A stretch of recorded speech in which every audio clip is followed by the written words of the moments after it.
जो इंसान बहुत मेहनत कर रहा है ना, उसका कुछ ना कुछ बहुत अच्छा हो जाता है। मैं इसमें हमेशा से मानता हूँ और मैं खुद को भी यही समझाता था। If you are not in the list, no matter आपने 300 नंबर भी लाए हो, बिकम्स इमटेरियल। सिंपल आंसर लिखने का फायदा तो देखा ना। हाँ, मार्क्स बढ़ गए। पहले पिछली बार से ऑप्शनल में काफ़ी इम्प्रूवमेंट था। जिस दिन लास्ट दिन था ऑप्शनल, उससे पहले तो बैठा था, तो मैं वो पेपर पलट रहा था, उसमें जो रिमार्क्स आपके लिखे हुए थे, तो मैंने दोनों का अलग अलग शीट बनाई थी, एक पेपर 1 की, एक पेपर 2 की। तो मैं दोनों के रिमार्क्स पढ़ रहा था कि ऐसा ये नहीं करना है, ये नहीं करना है। अच्छा अच्छा लिख रहा है तो ठीक है, क्या क्या करने का, लेकिन कई बार ये भी जानना जरूरी होता है कि क्या नहीं करने का। जो मैं फर्स्ट अटेम्प्ट में था और जो मैं अभी हूँ, तो काफ़ी सारे चेंजेस है। वो इसमें बोलते भी हैं ना एग्जाम के लिए कि if you are going for a UPSC preparation, it may change your career. Exam 2 बार क्लियर होता है। हाँ, जिस दिन आपका पीडीएफ में नाम आता है उस दिन तो क्लियर होता ही होता है, उससे एक बार पहले आपके मन में क्लियर होता है। हाँ, और मन में क्लियर होने में मुझे लगता है, पेपर क्लियर होने में 1-1.5 साल ही लगता है, पर मन में क्लियर होने में 2 साल लग जाते हैं, क्योंकि आप तैयारी शुरू तो कर देते हैं पर आपको यकीन नहीं होता है कि हो सकता है। ओके। सो अर्पित, कैसा लग रहा है? बहुत अच्छा सर। काफ़ी टाइम बीत गया, अब तो 1 महीना होने हुआ है, पर अच्छे वाली फीलिंग अब तक गई नहीं है, कंटिन्यू हो रही है।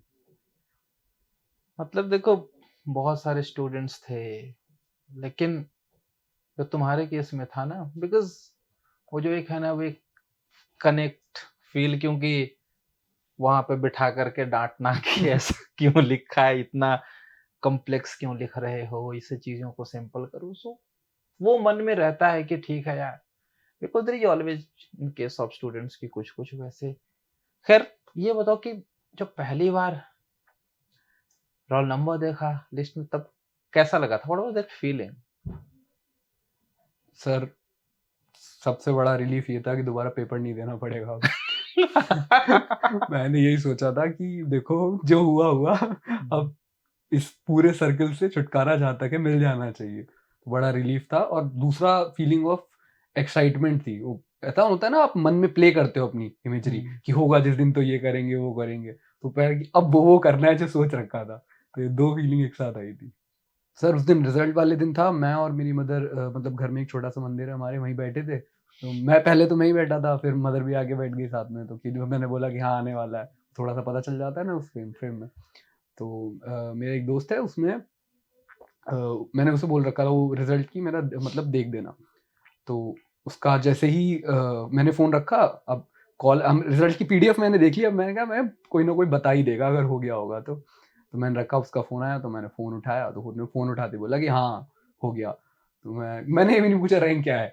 मैं एक बहुत खुश, मैं कहा चलो हो गया, हो गया, हो गया। मैं कुछ भी नहीं, कुछ तो मिलेगा ही सही। फिर मैंने खैर थोड़ा रुका, मैं कहा रैंक कितनी आई? तो उसने बोला कि हाँ 421। तो फिर मुझे लगा कि हाँ, मतलब आईएएस या आईपीएस, इन दोनों में से एक मिल जाएगा कुछ ना कुछ अच्छा, तो बढ़िया, मतलब काफ़ी खुश।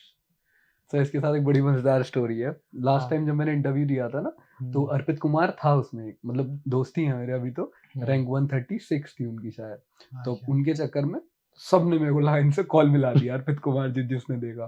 सर, मुझे तो इतने कॉन्फिडेंस से बताते थे लोग, मुझे एक बार तो खुद पे शक हो गया था कि क्योंकि ऐसा तो नहीं मैंने कुछ गलत देख लिया। मैंने फिर खोला, दोबारा चेक किया, मैं कहा नहीं, नहीं ही हुआ है।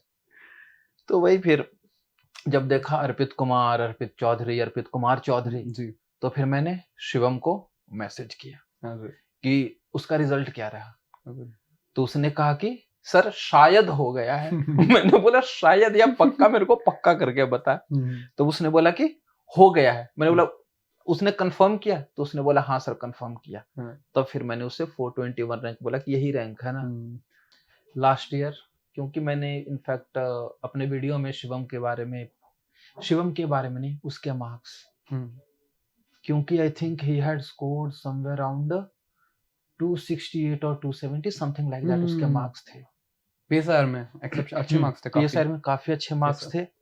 स्कोर कार्ड याद नहीं है, बट हाँ उसका स्कोर कार्ड मैंने डिस्कस किया था स्टूडेंट्स के साथ। लेकिन वही बात है ना कि if you are not in the list, no matter आपने 300 नंबर भी लाए हो, becomes immaterial. Sir, I think बड़ा मतलब हार्ड अर्न वो मतलब चीज़ ना खराब हो जाती है उसमें, हम लोग नहीं दे पाते। मतलब मुझे लगता है हमारी जो पूरी ये फ्रेटर्निटी, इसमें थोड़ा सा इशू है कि सिर्फ अगर आप 1 मार्क्स से भी फाइनल लिस्ट से रह गए हो और कोई 1 मार्क्स से भी हो गया, तो बड़ा ब्रिज गैप हो जाता है, जो मतलब नहीं होना चाहिए। पर ऐसा है। देखो यार, वो कहावत है ना, success has many fathers, yes sir, failure is usually an orphan. Yes sir. ठीक है सर, मैं मुझे हमेशा ये लगता है सर कि जो इंसान बहुत मेहनत कर रहा है ना, उसका कुछ ना कुछ बहुत अच्छा हो जाता है। मैं इसमें हमेशा से मानता हूँ, और मैं खुद को भी यही समझाता था कि नहीं होगा तो इतनी मेहनत करिए, कुछ तो अच्छा हो ही जाएगा। अरे यार देख, अब अननेसेसरली ना वो फिलोसोफर बनने की जरूरत है नहीं। जो हो रखा है just enjoy it, yes sir. कि अगर ऐसा नहीं होता तो क्या नहीं होता, बात सीधी सी है। अब मैं थोड़ा सा आना चाहता हूँ हमारे interaction during the mains times, yes sir. क्योंकि वो मुझे सबसे विजिबली याद है। Yes sir. तो आंसर लिखता था, पता है तेरे आंसर्स मैंने शिवम के साथ भी डिस्कस किया कि भाई इसको समझा, इतना कॉम्प्लेक्स से क्यों लिखता है। आई थिंक मैंने तुझे शिवम की कॉपी भी भेजी थी ना। यस सर, शिवम की भी, एक और स्टूडेंट की भी, 2 एक और कॉपी बची स्टूडेंट थी की भी, आपने। हाँ। Yes sir. तो उस केस में, क्योंकि पता है तुम्हारे केस में क्या था कि बहुत कॉम्प्लेक्स लैंग्वेज पता नहीं क्यों लिखते थे। यस सर, वो इशू ही था सर मेरे साथ थोड़ा सा। एब्सोल्युटली, और मुझे समझ में नहीं आता था कि इतना कॉम्प्लेक्स क्यों लिखता है। इसी चक्कर में मैंने शायद 3-4 बार तुम्हें डांटा भी, आई थिंक, चाहे वो फोन पर रहे, चाहे वो सामने में यहाँ हाँ, पे यहीं बैठा के सामने सोफे बिठा पे। हाँ करके सर। रहे। सो आई होप, क्योंकि देखो सिंपल आंसर लिखने का फायदा तो देखा ना। हाँ सर, मार्क्स बढ़ गए, पिछली बार से ऑप्शनल में काफी इम्प्रूवमेंट था। मैं बता ही रहा था अभी, जैसे हम बात भी कर रहे थे ना, तो जो आपने जितने भी मुझे पेपर्स चेक करके दिए थे, 7-8 पेपर मैंने लगभग लिखे थे, हाँ मुझे हाँ जो हाँ। याद है मेंस के टाइम पे। तो मैं अब उनके जिस दिन लास्ट दिन था ऑप्शनल, उससे पहले तो रिवाइज तो कर ही लिया था। तो बैठा था, तो मैं वो पेपर पलट रहा था, उसमें जो रिमार्क्स आपके लिखे हुए थे, तो मैं रिमार्क्स एक पेपर पे लिख रहा था। और मैं जब पेपर में अंदर ऑप्शनल का पेपर देने जाने वाला था, तो मैंने दोनों का अलग-अलग शीट बनाई थी, एक पेपर 1 की, एक पेपर 2 की। तो मैं दोनों के रिमार्क्स पढ़ रहा था कि अच्छा ये नहीं करना है, ये नहीं करना है, ये, क्योंकि वो बड़ा मतलब वो कॉम्प्लेक्स लिखने वाला जो आप कह रहे हैं ना, वो बहुत इनेट है, मतलब मैं जानबूझ के नहीं करता हूँ, वो हो जाता है मुझसे। तो उसको बहुत ही खुद को याद दिलाते रहना बड़ा ज़रूरी रहता है कि सिंपल करो, थोड़ा ईज़ी लिखो। देखो ये, और असल में मैं ये बात करना चाहता हूँ बाकी सारे स्टूडेंट से भी, क्योंकि बहुत बार एक बहुत सिंपल ऑब्जर्वेशन है कि जब आप शुरुआत में लिखते हो ना, फर्स्ट अटेम्प्ट सेकंड अटेम्प्ट में यस सर। आपके मार्क्स अच्छे आते हैं, यस सर। और जैसे जैसे आपके अटेम्प्ट्स बीतते जाते हैं आप देखोगे कि there is a gradual decline in marks. This is something you would see. Yes sir. Sure. और मेरे पास बहुत बार क्या होता है ना, जो 5th अटेम्प्ट 6th अटेम्प्ट वाले स्टूडेंट्स आ जाते हैं, गड़बड़ी यही होती है कि जब आप फर्स्ट अटेम्प्ट में रहते हो, सेकंड अटेम्प्ट में रहते हो, आपके पास नॉलेज लिमिटेड है, तो उस नॉलेज लिमिटेड के साथ जब आप आंसर्स लिखते हो, यू राइट सिंपल आंसर्स, आपको मार्क्स अच्छे मिलते हैं। और जैसे जैसे आपके अटेम्प्ट बढ़ते जाते हैं, naturally you are revising it, आप कुछ एक्स्ट्रा कंटेंट भी पढ़ते हो, नतीजा क्या होता है, now you have loads of knowledge. उसी लोड्स ऑफ नॉलेज को जब आप 3 पन्ने तक और 4 पन्ने तक लिमिट करने की कोशिश करते हो, नतीजा क्या होता है, आप कॉम्प्लेक्स कर देते हो। And that is the reason कि कई बार जब आपके अटेम्प्ट बढ़ते जाते हैं, आपके मार्क्स कम आते जाते हैं। सो दैट इज वाई मेरा सबको यही सजेशन है कि ठीक है, you should have knowledge like a 5th और 6th attempter, but you have to write like a 1st और 2nd attempter. I am telling this to other students कि प्लीज इस एक चीज को ध्यान में रखो। और मैं हमेशा वही कोशिश करता हूं यहाँ पे कि जब आप आते हो तो मैं वही समझाता हूं कि चीजों को जितना सिंपली, और अगली चीज है बहुत ज्यादा, इसके केस में क्या था, स्कॉलर भी भरना है, और जहां पे कोई जरूरत नहीं है वहां भी कीवर्ड्स डालने हैं। Yes sir. मैं इसके सामने बोल दे रहा हूं, एंड इफ रिक्वायर्ड मैं इसकी कॉपी भी शेयर कर दूंगा, ठीक है ना। बिकॉज कोई देखो, इशू नहीं सर। एक है कि अच्छा लिख रहा है तो ठीक है, क्या क्या करने का, लेकिन कई बार ये भी जानना जरूरी होता है कि क्या नहीं करने का। Yes sir. क्योंकि तुम्हारे केस में होता था सारे के सारे कीवर्ड डालने हैं, स्कॉलर्स डालने हैं, लेकिन उस कीवर्ड का वहां पे अगर कनेक्शन नहीं भी बैठ रहा है तब भी डालना है। फ्लो मिसिंग था आंसर में, फ्लो मिसिंग, पेपर 1 में खासकर। एग्जैक्टली। Yes sir. तो वही है कि rather than adding all those keywords, what you have to do कि जो क्वेश्चन का डिमांड है उसको बिल्कुल सिंपली एक्सप्लेन करो in simplest possible terms, in simplest possible language. आप देखोगे मार्क्स आते हैं। और एक और चीजों में, मतलब तुम बैठे हो ना, तुम्हारे थ्रू मैं सबको सजेस्ट करता हूं, नेक्स्ट इज विजिबिलिटी। आप याद रखना एग्जामिनर के पास हार्डली 15-20 मिनट होता है कॉपी चेक करने का, यहाँ जैसा 1 घंटा 1.5 घंटा नहीं है। ना ही आप उनके सामने बैठ करके बोल सकते हो कि इसमें मार्क्स क्यों मिले, इसमें मार्क्स क्यों नहीं मिले। तो वैसे सिनेरियो में इट बिकम्स योर रिस्पॉन्सिबिलिटी कि एग्जामिनर को दिखाओ मैंने ये भी लिखा है, ये भी लिखा है, ये भी लिखा है, ताकि वो खुद खुश होकर के नंबर दे। अगर वो चिढ़ गया और हर एक क्वेश्चन में अगर एक एक नंबर भी माइनस करने लगा, 280 पहुंच जाएगा, 260, 60 भी नहीं, 240, 240 हाँ। ये बताओ घर वालों को कैसा फील हो रहा है?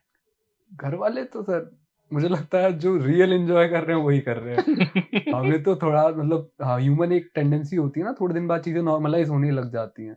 मतलब ऐसा लगने लगता है कि हाँ ठीक है तो न्यू नॉर्मल है। हाँ। तो उनके लिए अभी न्यू नॉर्मल रीच नहीं हुआ है, वो खुश है अपना बढ़िया। ये पता है, ये पुरानी कहावत है कि असल में व्हेन यू सक्सीड, असल एंजॉयमेंट आपके रिश्तेदार करते हैं। क्योंकि आप तो प्रोसेस में घुसे होते हो। हाँ। यहाँ से will go to the academy, हाँ। अकेडमी के बाद सर्विस में। Yes, सर्विस में फुर्सत कहाँ रहता है किसी के पास? Sure. इतनी फाइल्स, इतने 50-52 तो डिपार्टमेंट होते हैं yes, एक आईएएस के हाथ में। ऊपर से जो इतना सब कुछ गवर्नमेंट, कितने सारे plans, projects, you do not have that time. But आपके सारे रिश्तेदार सिर्फ आपके नाम पर, वो सिर्फ आपका नहीं, आपका जो पूरा गांव है ना, वो पूरा गांव सिर्फ आपके नाम पर, दे विल एंजॉय। ठीक है सर, अच्छी बात है वो भी। अगर आपके कुछ करने से कोई और खुश है, किसी का कुछ फायदा हो रहा है तो अच्छी बात है। नहीं जब बिल्कुल, तक कुछ गलत ना करे कोई तब तक बढ़िया है सर। नहीं बिल्कुल बिल्कुल। अच्छा ठीक है, मुझे ये बताओ कि 4 अटेम्प्ट हो गए, what is the crux UPSC का ये जो जर्नी रहा, अपार्ट फ्रॉम पीएसआईआर, जीएस, इतना सारा नॉलेज, कैरेक्टर को कैसे आप, you as a person, personality कैसे चेंज किया? डू यू थिंक कि कुछ चेंजेस आए थ्रू दिस काफी जर्नी? सर, काफी। मतलब अगर मैं सोचूं जो मैं फर्स्ट अटेम्प्ट में था और जो मैं अभी हूँ, तो काफी सारे चेंजेस है। वो इसमें बोलते भी है ना एग्जाम के लिए कि if you are going for a UPSC preparation, it may change your career, but if you allow it, it will definitely change your character.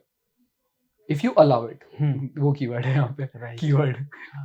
तो उसमें सर यही रहा कि मतलब पहले जो था मैं थोड़ा सा बेपरवाह किस्म का इंसान हूँ। मतलब मुझे थोड़ा वो नहीं रहता, ज्यादा कंसिस्टेंसी नहीं थी अंदर। पढ़ने में ठीक थे, मतलब आई वोंट लाई कि पढ़ने में थोड़ा अच्छे थे, लेकिन हमेशा से वही था कि लास्ट मोमेंट पे करनी थी चीजें, कि अब ठीक है 1 महीना रह गया, पढ़ लिए, आ गया स्कोर वाली चीज। और थोड़ा जो लाइफस्टाइल होता है प्रॉपर, कि सुबह उठना है, कभी वो नहीं किया। पढ़े तो 10-10 घंटे साथ में पढ़ लिया, नहीं पढ़े तो 1 हफ्ता नहीं पढ़े, वो वाली कंडीशन थी। अभी सर थोड़ा सा एक तो अकाउंटेबिलिटी खुद के प्रति आ गई है। दूसरा सर एक बड़ी अच्छी चीज जो मुझे लगता है अभी आ गई है, वो मुझे लगता है कि एक कॉन्टिन्यूस स्ट्रीक है मन में कि पर्सनैलिटी इंप्रूव करनी है। मतलब किसी भी तरीके से। ये पहले कभी नहीं था। पहले ये था कि जो हो रहा है कर रहे थे, हो भी रही थी, इंप्रूव होती रहती इम्प्रॉम्प्टू। लेकिन अब वो थोड़ा सा अंदर से रहता है कि नहीं अच्छा ठीक है, पढ़ाई में ये चीज सेटल हो गई है कि मतलब अब ये हो गया तो अब कुछ चलो फिजिक्स पे काम कर लेते हैं या आर्टिकुलेशन पे काम कर लेते हैं। तो वो चीज मुझे लगता है प्रिपरेशन से आती है, क्योंकि आप कांस्टेंट एक मोड में रहते हो ना इंप्रूव करने के, तो शायद वो आपके पर्सनैलिटी के बाकी ट्रेड्स में भी रिफ्लेक्ट करने लगता है। तो ये चेंजेस है। सपोज करो फॉर द स्टूडेंट्स, उनके लिए पीएसआईआर के regarding what would be your suggestion कि what should be the approach, what should be the attitude, उसके रिगार्डिंग? सर अप्रोच तो आप बेटर बता पाओगे। अरे नहीं अप्रोच देखो, में नहीं तो ठीक है वो मैं बता दूंगा, लेकिन ठीक है तुम्हारा खुद का जो रहा, अपना एक्सपीरियंस बताओ असल में। सर मेरा अप्रोच जैसे मैं आपको पहले बता चुका हूँ, बहुत सिंपलिस्टिक मैंने रखा शुरू से ही। बहुत ज़्यादा आता नहीं था पीएसआईआर, टाइम था बहुत लिमिटेड, क्योंकि ह्यूमैनिटीज बैकग्राउंड नहीं है हमारा, इलेक्ट्रॉनिक्स से हैं। तो जब आए तो पीएसआईआर का सबसे पहले पता चला अच्छा ये मार्केट में नोट्स मिलते हैं, नोट्स अच्छे नोट्स हैं, तो उन्हें पढ़ के खुद से समझना चालू किया। कोचिंग आपको मैं बताया कुछ थी नहीं, आपसे आपके पास मेंस में सीधा मैं आया हूँ, उसके पहले कहीं नहीं था मोस्टली। तो अब जब स्टार्ट किया पढ़ना तो आप सबसे पहले क्या करते हैं, हम यूट्यूब खोलते हैं कि कोई बता दे कुछ क्या करना है। तो उसमें सबने 5-5 किताबें बता रखी हैं, 1A की 5 चाहिए, 1B की 5 चाहिए। मैं कहा अब ये तो यही पढ़ते रह जाएंगे 1 साल तक। मैं कहा पहले नोट्स पढ़ लेते हैं। मेरा मतलब हमेशा से ये रहा है कि प्रिपरेशन को लेयर्स में करना है। तो पहला मेरा ये था कि पहले नोट्स पढ़ लेता हूँ, दूसरी लेयर में किसी अच्छी सी कोचिंग से जहाँ ऑलरेडी इस पे काम हो रखा होगा। वो वाली कहावत है सर एक, कि learn to stand on the shoulders of giants. Yes, तो टॉपर्स जो है मैं उनको जायंट्स मानता हूँ कि यार उन्होंने इतनी मेहनत की पूरा साल, अगर वो तुम्हें कुछ दे रहे हैं तो उसका सीधा यूज कर लो। मेरा मतलब हमेशा से पर्सपेक्टिव रहा है कि अब तुम्हें क्यों वो किताब पूरी जाके दोबारा पढ़नी है, वही काम दोबारा करना है जो 2 महीने में होगा, जो वो 10 दिन में किया जा सकता है। तो मिनिमाइज मतलब अपनी पूरी प्रिपरेशन को मैं थ्रू आउट ये करता रहा। और तीसरी लेयर थी टॉपर्स कॉपी। इन 3 चीज़ों को मिला के, क्योंकि जैसे मेरी अभी आपसे बात भी हो रही थी कि at the end of the day आपको 3 पन्ने का आंसर लिखना है और उसमें आप बहुत लिमिटेड चीज़ें ही लिख सकते हैं, तो आप लिमिटेड ही पढ़िए। मेरा वही अप्रोच रहा सर थ्रू। ये जो बोला ना कि 3 पन्ने का आपको लिखना है, यहाँ पे मैं अगेन बोलना चाहूंगा, जस्ट तुम्हारे आने से पहले ना अर्पित नाम का एक स्टूडेंट, ही वाज देयर, उसने कहा, बिकॉज मार्केट में जो अवेलेबल नोट्स हैं या जहाँ से भी उसने कर रखी होगी कि sir labour and peasant movement पर नोट्स नहीं है, उस पर नोट्स नहीं है, उस पर नोट्स नहीं है। तो मैंने कहा कि देखो मेरे लिए तो बहुत आसान रहता कि मैं तुम्हें नोट्स प्रोवाइड कर दूं। पंगा क्या है, तुम्हारे पास क्लास नोट्स हैं, नेट से तुमने 1-2 टीचर का नोट्स निकाला होगा, टॉपर का नोट्स निकाला होगा, उसके बाद मैं भी अपने नोट्स डाल दूंगा, इतना कंटेंट हो जाएगा। रिवाइज कैसे करोगे? पहली बात, लिखना ले दे करके 2-3 पन्ने ही है, पंगा वही पड़ता है ना। और उस लड़के ने ये बोला कि सर जहां पे लगता है कि मेरे पास नॉलेज कम है वहां अच्छे आंसर लिख देता हूं, और जहां लगता है कि मेरे पास नॉलेज ज्यादा है, नॉलेज सफिशिएंट है ना, वहां पे उतने अच्छे आंसर हो नहीं पाते। क्योंकि आपके पास जो नॉलेज होता है या जो आपके पास स्कॉलर्स या फिर आइडियाज हैं, आप कोशिश करते हो कि सब कुछ इंपॉर्टेंट है, ये भी डाल दें, ये भी डाल दें, उस चक्कर में क्या होता है, क्वेश्चन का डिमांड पूरा नहीं हो पाता। So my suggestion would be कि दिमाग में रखो कि आपको 3 पन्ने का आंसर लिखना है और क्वेश्चन के 2 या 3 पार्ट्स होंगे, तो उस मुताबिक रखो, मटेरियल को मिनिमाइज करो, बहुत ज्यादा मटेरियल कलेक्ट नहीं करना है। और वैसे केस में जैसे कि मैंने उसे कहा कि ठीक है, अगर किसी स्पेसिफिक टॉपिक पर तुम्हारे पास नहीं है, और श्योर करो कि नहीं है, क्योंकि कई बार आपको लगता है कि नहीं है, लेकिन जब आप आंसर लिखने जाते हो ना, आप देखते हो यार आंसर तो मैंने लिख दिया। तब मैंने कहा कि तब मुझे बता दो, तब मैं तुम्हें 1-2 पन्ने का कंटेंट प्रोवाइड कर दूंगा। जैसे सर आप जो कह रहे हैं वर्कर एंड पीसेंट मूवमेंट वाला, हम मॉडर्न हिस्ट्री में पढ़ते हैं, तो अगर आप पे 2 या 3 स्कॉलर हैं और आपने मॉडर्न हिस्ट्री में से पढ़ रखा है, तो आप अच्छा आंसर लिख सकते हैं। आपको क्या मतलब, मुझे नहीं लगता कुछ अलग से इसमें बहुत ज्यादा जरूरत है पीएचडी की।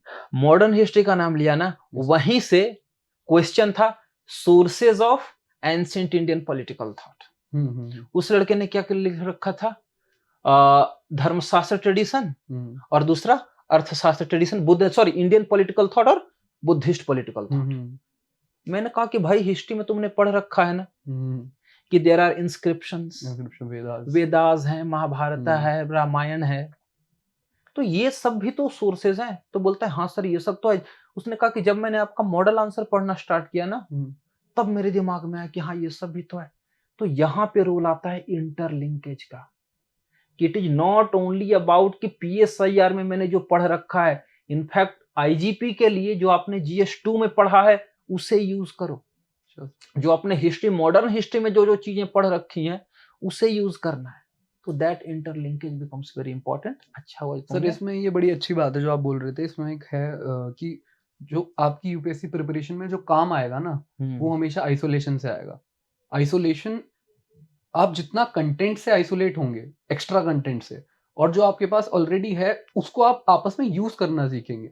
जो भी मतलब मुझे जो थोड़ी बहुत मेरा एक्सपीरियंस है उसके अकॉर्डिंग मैं बता रहा हूँ कि आपने कोई चीज अगर पढ़ ली है, अब आपको इट इज लाइक वेपन्स जो आपके पास हैं। हाँ। अब आपको उन्हें कहाँ यूज करना है आना चाहिए। अगर आपने दुनिया भर के वेपन्स इकट्ठे भी कर लिए और आपको ये नहीं पता है कि कब कौन सा चलाना है, तो it is of no use. मुझे नहीं बिल्कुल, इसमें तो मुझे याद है, आई थिंक शुरुआत में ही, बिल्कुल शुरुआत में हर किसी ने कहा कि लोग, बच्चे पूछते हैं कि सर इतने सारे थिंकर हैं कहाँ से याद हो, क्योंकि मोस्टली जो हमारे स्टूडेंट्स होते हैं वो तो इंजीनियरिंग बैकग्राउंड वाले होते हैं, कहाँ से मैंने कहा कि सेम थिंकर्स को अगर आप रॉल्स को यूज कर रहे हो, रॉल्स को जस्टिस में यूज करो, इक्वालिटी में यूज करो, लिबरलिज्म में यूज करो, रादर देन तीनों जगह के 3 अलग अलग थिंकर, आपके पास 9 थिंकर हो गया। अगर आप एक ही थिंकर को तीनों जगह यूज कर रहे हो, एक तो इंटरकनेक्टेडनेस बन रहा है, प्लस उस थिंकर को आप ज्यादा अच्छे से समझ पा रहे हो। तो ये जो बिल्कुल सही बात इसने बोली कि it is not only about having the weapon, important is when and how to use that weapon. जो आप सर कह रहे हैं इसमें एग्जैक्टली मुझे एक बात याद आ रही है, मेरे आपसे इस बारे में बात भी हुई थी। जैसे पेपर 2B में हमेशा ये रहता है कि स्कॉलर्स नहीं है, कमेंटेटर्स की वो नहीं है। तो मेरा हमेशा ये रहता था कि हमने ऊपर ये थ्योरी जो पढ़ी है कि हाँ लिबरलिज्म, नियो लिबरलिज्म, ये नोजिक वगैरह थिंकर ही तो है। हाँ एग्जैक्टली यूज कर लो इनको और कनेक्टेडनेस दिखेगी 1A में तुम्हारे और 2B में। तुमने पेपर कनेक्टेडनेस भी कर दी। बिल्कुल। तो जब कुछ नहीं मिल रहा है तो बहुत कुछ है, हमने इतना सारा पढ़ लिया है ना उसमें। अगर आपको स्पेसिफिक सी राजा मोहन का कुछ याद नहीं भी आ रहा है तो कोई बात नहीं, आप कोई थ्योरी यूज करो अपनी जो आपने 2A में पढ़ी है और उससे आंसर लिख दो। तो वो वाली शायद चीज से। इसी कारण जो पेपर 2 में तुम्हारे जो मार्क्स है ना, हाँ सर। बिकॉज 2A और 2B, 2A is the theory, क्योंकि है ना theory of IR and India and the world. Yes sir. एक सपोज करो कि इंडिया पाकिस्तान के केस में हमें सोल्यूशन प्रोवाइड करते हैं, यस सर। ठीक है ना, सोशल तो कंस्ट्रक्टिविज्म। सोशल कंस्ट्रक्टिविज्म का नाम ले सकते हो या फिर फंक्शनलिज्म, फंक्शनलिज्म। Yes sir. क्योंकि जब हम बात करें कंपोजिट डायलॉग था क्या, piece by pieces. Piece by pieces functionalism ही था ना। Yes sir. तो उस तरीके से मैं कहता हूं कि when you are reading 2A को सिर्फ थियरी रटना नहीं है, कोशिश करो कि उसका इंप्लीमेंटेशन कहां पे, क्योंकि हर एक theory, whether you talk about soft power और स्मार्ट पावर, जैसे कि अभी जोसेफ नाई, ही passed away on 8th this month only, okay. ठीक है ना, उन्होंने सॉफ्ट पावर की बात दे रखी है। और अभी जो ट्रंप ने किया है सबसे बड़ा है erosion of American soft power, क्योंकि जब आप यूएस एड को बंद कर रहे हो, मतलब बेसिकली यूएस एड सबसे बड़ा टूल था अमेरिकन सॉफ्ट पावर का।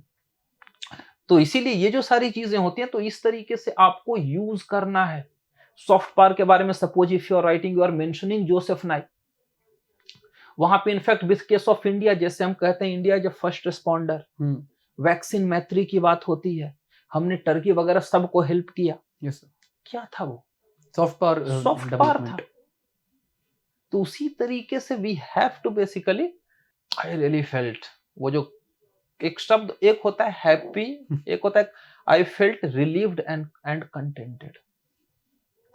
जब आप यूपीएससी की जर्नी स्टार्ट करते हो तो ये सिर्फ आपकी जर्नी नहीं रह जाती, ये पूरे फैमिली की जर्नी हो जाती है, और कई बार तो आपकी सोसाइटी, आपकी कम्युनिटी की जर्नी हो जाती है। वो तो सहारनपुर में देखा ही होगा कि कैसे ये कम्युनिटी की जर्नी होती है। Yes sir. काफी खुश रहते हैं सर लोग, मतलब अच्छा लगता है कि आपने कुछ किया उसकी और कुछ पॉजिटिव किया जिसकी वजह से और लोग आपको सराह रहे हैं। मुझे मतलब पर्सनल लेवल पे तो बहुत ज्यादा अच्छा लगता ही है, पर ये भी अच्छा लगता है कि कोई बच्चा तुम्हें लुकअप कर रहा है ना पॉजिटिव वे। जैसे छोटे बच्चे आते हैं वो सबसे ज्यादा मतलब वो क्लीन होते हैं हार्ट के ना, तो वो बोलते हैं कि भाई आपके जैसे बनेंगे। अब मुझे खुद ऐसा नहीं लगता कि मैं कुछ बहुत बड़ा बन गया हूँ, लेकिन जब वो ऐसा कहते लगता है चलो एटलीस्ट कुछ पॉजिटिव तो बनने की कोशिश कर रहे हैं, तो अच्छी बात लगती है। एक शब्द है ना, dare to dream. Yes. You give them opportunity to dare to dream. Yes. कि मैं भी कर सकता हूं। Yes. क्योंकि दिक्कत वही रहती है कि लोगों को लगता है ये इतनी बड़ी चीज है कैसे, बिकॉज आज भी जब हम विलेजेस की बात करते हैं तो they can not even imagine about something like an IAS और IPS. Sure. So that is the biggest thing. It is basically change of mindset. Yes. कि वो बच्चे जो कल तक देख रहे थे किसी तरीके से, ठीक है दरोगा में, सिपाही में जाना है या फिर बैंक में जाना है, मतलब कि SSC वगैरह में, नाउ जब वो देखेंगे कि मेरे बगल के ये ही इज एन IAS, तो वो क्या कहेंगे, ये कर सकते हैं तो मैं भी तो कर सकता हूँ। I think that is the biggest change. Sir वही जो अभी हमारी से जस्ट पहले मैं कह भी रहा था ना आपसे कि एग्जाम 2 बार क्लियर होता है। हाँ, जिस दिन आपका PDF में नाम आता है उस दिन तो क्लियर होता ही होता है, उससे एक बार पहले आपके मन में क्लियर होता है। हाँ, और मन में क्लियर होने में मुझे लगता है पेपर क्लियर होने में 1-1.5 साल ही लगता है, पर मन में क्लियर होने में 2 साल लग जाते हैं, क्योंकि आप तैयारी शुरू तो कर देते हैं पर आपको यकीन नहीं होता है कि हो सकता है। वो यकीन आने में ना वो लगते हैं 1-2 अटेम्प्ट एक्स्ट्रा हो जाता है कई बार। 2 साल नहीं, कभी कभी ना वो जनरेशन लग जाता है। Yes sir. क्योंकि बहुत सारे ऐसे लोग हैं ना जो सोच ही नहीं सकते कि हम ये क्लियर कर सकते हैं। हाँ सर। बहुत सारे ऐसे लोग हैं जो सोच ही नहीं सकते कि हम ये क्लियर कर सकते हैं, तो उनके लिए बात सिर्फ 2 अटेम्प्ट का नहीं रहता। अगर वो एग्जाम देना स्टार्ट भी करते हैं ना, वो खुद में भरोसा नहीं कर पाते कि मैं क्लियर कर रहा हूं, वो तो घर से प्रेशर है। तो ठीक है चलो आकर के एग्जाम दे लेते हैं, लेकिन वो खुद में भरोसा नहीं कर पाते कि मैं ये एग्जाम क्लियर कर सकता हूँ। सर मैं तो आपको सच मैं बता भी रहा था, मुझे जब तक फाइनल रिजल्ट नहीं आया, मैं थ्रू आउट द प्रिपरेशन ही, मतलब मैं सभी बच्चों को कहना चाहूंगा, एक चीज ये है कि अभी हम जिस जगह हैं, हम उस जगह से जो भी बोलेंगे तो वो एक ऐसा इल्यूजन या परसेप्शन क्रिएट करता है कि हमें पता था सब, कि हम ऐसे करेंगे, इसका आउटकम ये हो जाएगा और फिर ऐसा हो जाएगा। हमें ये भी पता था रिसोर्स क्या है, हमें ये भी पता था आंसर कैसे लिखते हैं। पर मैं सच बताता हूँ, मतलब I am speaking on behalf of few of us, कि नहीं पता होता। आप करते-करते चीज़ें सीखते चले जाते हैं और वो किसी दिन वर्कआउट कर जाती हैं, और वो जिस दिन वर्कआउट करती है आपको लगता है आपने जो-जो किया सही था। तो आप कभी भी किसी और के कॉन्फिडेंस की वजह से कभी ये मत सोचिएगा कि यार मुझे तो आंसर भी लिखना नहीं आता, मुझे रिसोर्सेज़ भी नहीं पता है, तो मेरा कैसे होगा? इनको तो भैया को सब पता है, या मैम को सब पता है, या सर को सब पता है। सब हो जाता है। आप अगर कर रहे हैं, ईमानदारी से चीज़ें करते रहेंगे, तो वो सब अपने आप सेट होता चला जाता है ऑर्डर में। मतलब ये मैं बोलना चाहूँगा सर। एक सेइंग है, मैंने बहुत पहले कहीं पढ़ा था कि start by doing what is easy, then do what is possible, and suddenly you will be doing the impossible.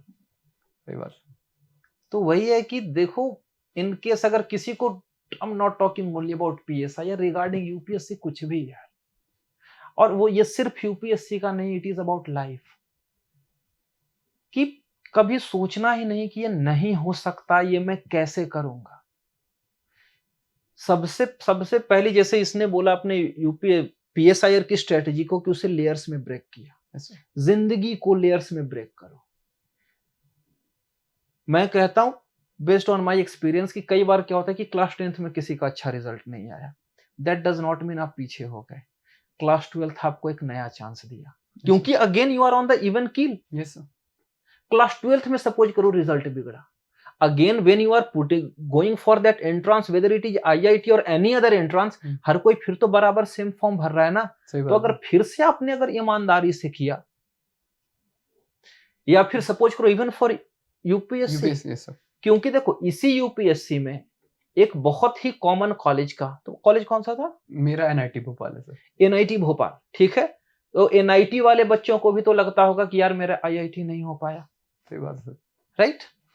तो अब सोचो, तुम अभी जहां हो, बहुत सारे आईआईटी वाले भी तो इसी लाइन में होंगे। बिल्कुल सर, ऊपर इट इज बट ऑब्वियस कि वो पीछे रह गए, आप उस रेस में आगे निकल गए। हाँ सर। क्योंकि वंस अगेन जब आईआईटी वाला एंट्रेंस जो है, वहां पे ठीक है, ये पीछे बात सीधी है कि पीछे रह गए, that is why you were at the NIT, IIT में नहीं घुसे।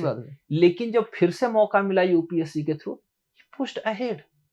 सो कभी किसी भी पॉइंट पर ये नहीं सोचने का कि मैं लाइफ में पिछड़ गया, क्योंकि लाइफ पिछड़ने के लिए नहीं है। लाइफ हमेशा it gives you a chance, a newer chance.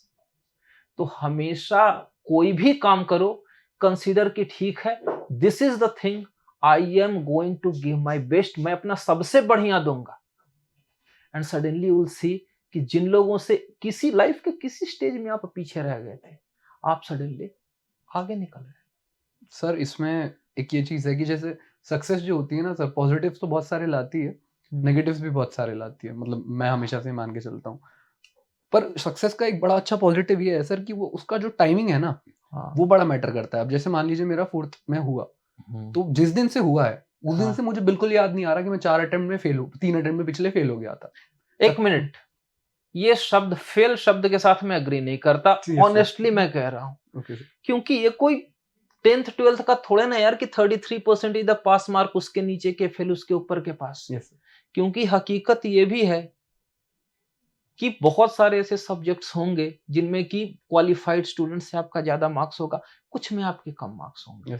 हम दो ही चीजों पे अभी यूजुअली जो स्टूडेंट्स हैं, I will use the term, रो रहे होते हैं। हाँ। कि टाइम जा रहा है, टाइम जा रहा है, टाइम जा रहा है। हाँ। दूसरा स्किल्स ऑब्सोलीट हो रहे हैं, स्किल्स ऑब्सोलीट हो रहे हैं, जॉब कैसे लगेगी। दो इशू मेन रहते हैं मतलब स्टूडेंट वाली एज में।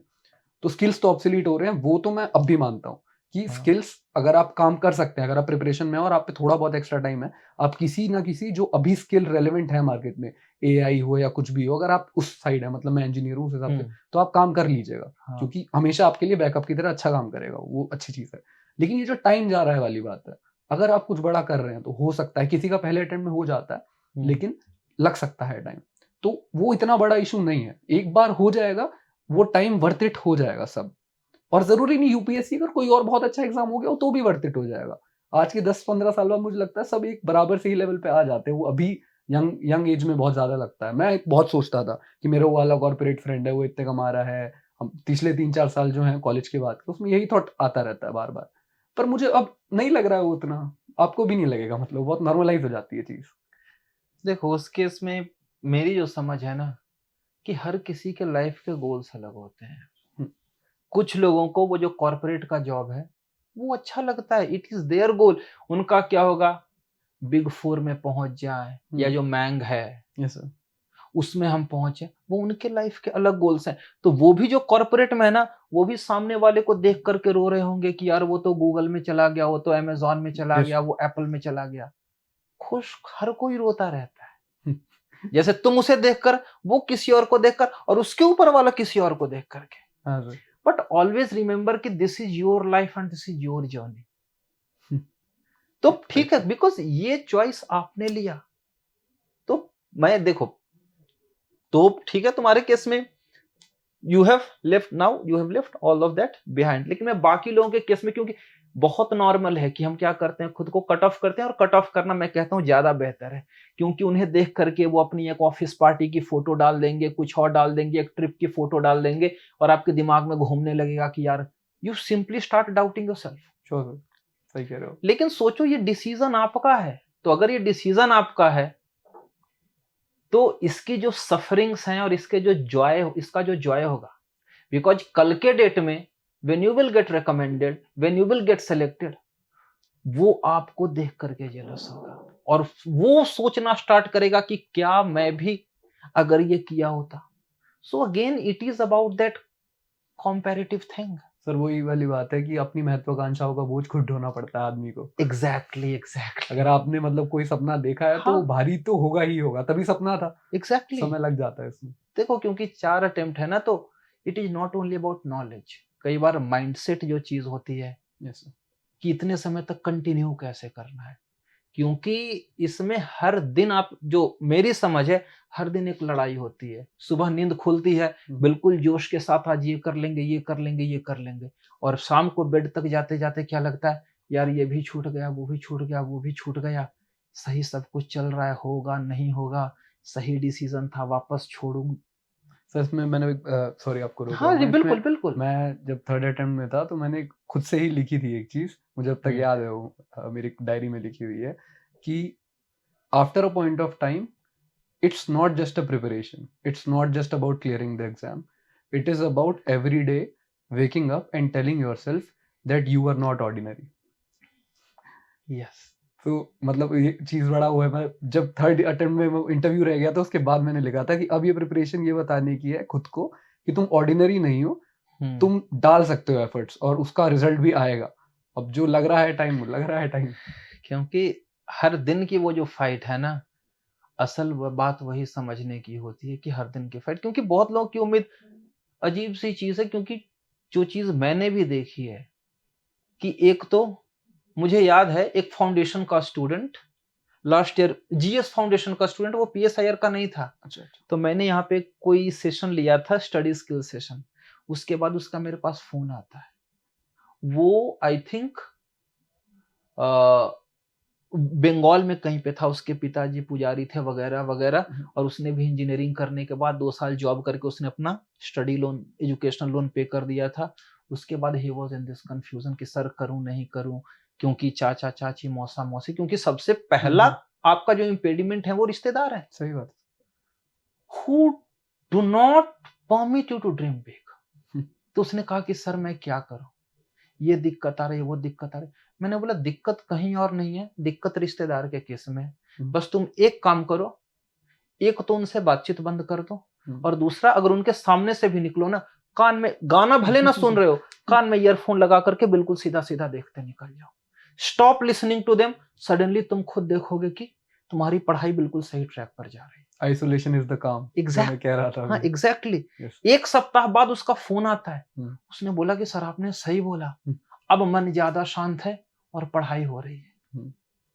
सो कई बार हमें जो लगता है कि बहुत मुश्किल चीज है, असल में उतनी मुश्किल होती नहीं है। सो इसीलिए मैं सबको कहूंगा ना कि जहां भी मिले, जो कोई भी मिले ना, ये जो मेंटोर शब्द है ना, ये मेंटोरशिप सिर्फ कहने का शब्द नहीं है, और मेंटोर सिर्फ पढ़ाई वाला मेंटोर नहीं है। someone who can understand your psyche, तुम्हारा मेंटल पोजीशन क्या है, and who can help you out कि इससे बाहर कैसे निकलना है और इसका सोल्यूशन क्या है। क्योंकि बिलीव मी, मैं बहुत स्ट्रांगली मानता हूं ना कि हर प्रॉब्लम का सॉल्यूशन जो है ना उसी के साथ एक छोटे से थ्रेड से अटैच्ड होता है। All you have to do is to find that thread, solution तक पहुंच जाओगे। Yes. दिक्कत क्या होती है कि हम प्रॉब्लम को देखकर कितने ज्यादा ओवरवेल्म हो जाते हैं ना कि हमारा सॉल्यूशन की तरफ ध्यान ही नहीं कई बार जाता है। प्रॉपर्ली आइडेंटिफाई भी नहीं कर पाते कि प्रॉब्लम एक्चुअली में क्या है। एग्जैक्टली।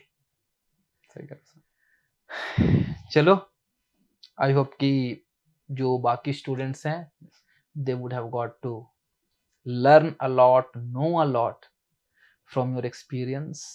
और मुझे ये तो सब पता है सबसे अच्छा क्या लगा, that you are inspiring people in your community, in your locality.